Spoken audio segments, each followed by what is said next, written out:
Good morning, good afternoon, good evening. I am Stephen O'Grady with RedMonk, and I'm joined today by Divanny. Would you like to introduce yourself? Hi, my name's Divanny Lamas. I'm the CEO of Transposit. Awesome. And we're here today to talk about a number of things, but among them is a very changing landscape. Certainly one of the things that we've seen, over the past, couple of years, frankly, 5 or 10, is sort of a number of big things arrive on the scene, thinking way back when to open source and sort of later on software as a service. Cloud has obviously sort of had a huge impact in and of itself. And what that's led to is sort of this crowded, I don't know, complicated, fragmented landscape. So before we get into the actual questions, is that a fair summation from your standpoint? Is that something that you're saying as well? Yeah, I think a lot of people thought that moving to the cloud was going to simplify their lives, and it certainly had a lot of benefits for organizations. I remember the days where, before you started any project, you had to wait for 6, 12, 18 months to get the hardware going before you could get Yep. started.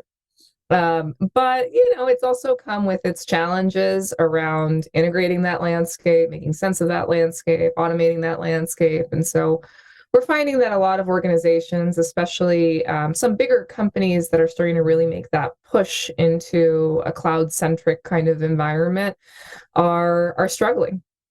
Yeah. No, I think, it's interesting to see the organizations themselves, have to shift and adapt. But, I think that the sort of wider implication, at least from our perspective at RedMonk, right, is this idea we call the developer experience gap.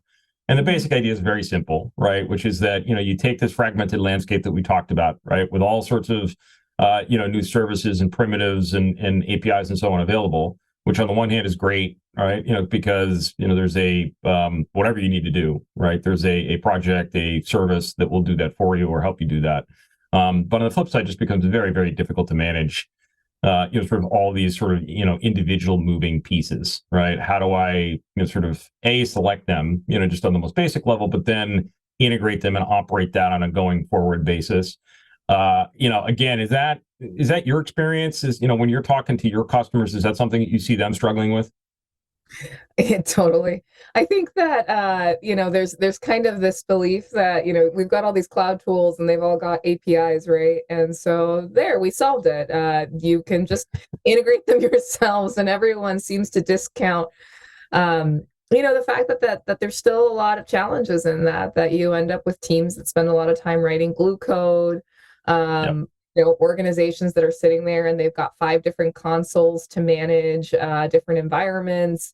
And at the end of the day, just kind of getting a single view into all of that and understanding of how everything is working together is almost impossible for organizations, especially the ones that are trying to move towards more of like an agile oriented, DevOps or platform engineer kind of team structure. Yeah. Yeah, and it's something that we see, sort of interestingly, organizations of all shapes and sizes struggle with, right, in just different ways. So when you talk to customers, obviously, you see different approaches taken. So what's the solution like? When you go out and talk to them about, all right, you have all these different tools available. The landscape is fragmented. You have way too many things to sort of, essentially integrate, operate, and sustain, sort of moving forward. How do they fix that? Right? What is your, when you talk to them, what's your advice? I think that it's really different for every organization, but the one universal thing that I find is that it doesn't matter if it's a small cloud native organization or if it's a larger company that is going through a transition where they're moving from an on-prem heavy approach to more of a kind of cloud-centric approach. There's like a really heavy reliance on institutional knowledge. And so a lot of teams are kind of just sitting there and they've got 1, 2 people on the team who happen to have an understanding of everything that's in place in the back of their heads, and everyone goes to them for help.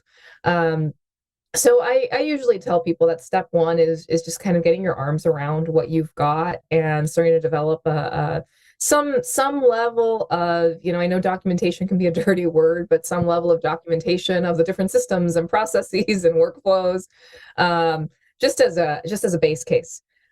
Because I find that oftentimes organizations have way more stuff than they even recognize that they have deployed across their organization. And you kind of hear it, you hear the dirty word shadow IT sometimes, where someday like someone leaves the organization for one reason or another, and you find out that massive parts of your infrastructure have actually been held up by systems that were never actually vetted or integrated or built in. So I tell people, step one is like just understand what the landscape looks like and really start documenting some of them. All right. So we have the, sort of step one, we've sort of gone about the sort of process of documenting and trying to get our arms around, the systems, basically what's in place from an IT standpoint. What's next? Like what's the, once you've taken that sort of step one, where do you go from there? I think a really natural next step is to start automating some of that process. And I think that choosing the right places to start is really important. I always tell people to focus on things that have that right intersection of they're very time sensitive types of processes. They're critical. They happen on a regular basis.